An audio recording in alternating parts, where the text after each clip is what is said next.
The news that one of the world's richest countries, Britain, is cutting public health and development help to one of its long-standing aid recipients, South Africa, wasn't well received in Pretoria. In a statement, the South African government complained that it hadn't been properly informed about what it called a unilateral announcement with far-reaching implications, tantamount, it said, to redefining our relationship.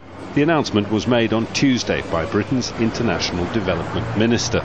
Justine Greening described South Africa as the African continent's economic powerhouse. The relationship between the two countries, she said, should become much more about trade than aid. And contradicting the claims made by the South African government, she said that bilateral discussions about ending development funding had been going on for months.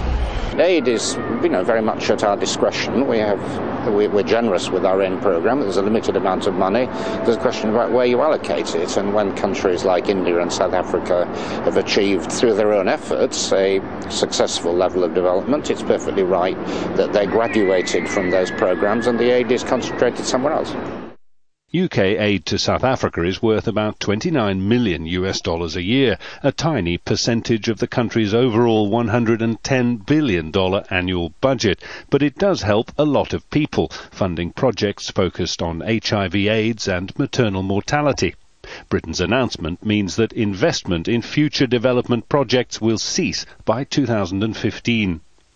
Aid agencies warn that many will suffer as a result. It's going to remove aid from South Africa, a country where millions of people still live in extreme poverty. They can't afford to eat, they can't afford to send their kids to school.